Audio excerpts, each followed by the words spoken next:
ಅಂತಂದ್ರೆ 2027 ನಾವು ಗೆಲ್ಲೋ ಸಾಧ್ಯತೆಗಳಿದ್ದಾವೆ. ನಮ್ಮವರು ಮುಖ್ಯಮಂತ್ರಿ ಆಗ್ಬೇಕಂತೇಳಿ ಒಂದು ಕಡೆ HDK ನಾನಾ ಆಗ್ಬೇಕಂತೇಳಿ, ಇನ್ನೊಂದು ಕಡೆ ವಿಜೇಂದ್ರನ ಮಾಡ್ಬೇಕಂತ ಯಡಿಯೂರಪ್ಪನವ್ರು.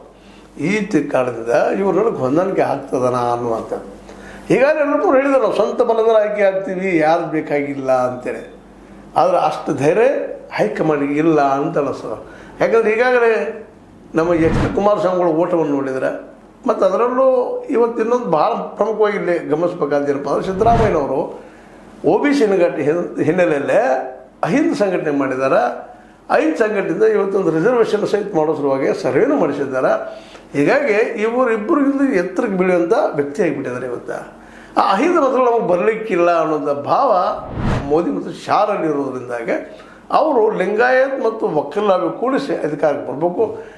ಈಗಾಗಲೇ ಒಂದು ಮಾತನ್ನು HDK ಅವರು ಹೇಳಿದ್ದಾರೆ, ಒಂದು ಕಡೆ ನಮ್ಮ ವಿಜೇಂದ್ರ ಅವರು ಹೇಳಿದ್ದಾರೆ, ಯಾರೂ ಹೆಚ್ಚಾಗ್ತಾವ 113 ಅವರು ಮುಖ್ಯಮಂತ್ರಿ ಅನ್ನುವಂಗೆ ಮಾತಾಡಿದ್ದಾರೆ. ಅಂದ್ರೆ BJP ಹೆಚ್ಚಾಗ್ತದೆ ನಮ್ದು ಆಗ್ಬೋದು ಅಂತೇಳಿ, ಇಲ್ಲ JDS ಹೆಚ್ಚಾಗ್ತದೆ ನಮ್ದು ಆಗ್ತದೆ ಅನ್ನುವಂಥ ಏನೋ ಒಂದು ಪ್ಲ್ಯಾನ್ ಮಾಡ್ತಿದ್ದಾರೆ.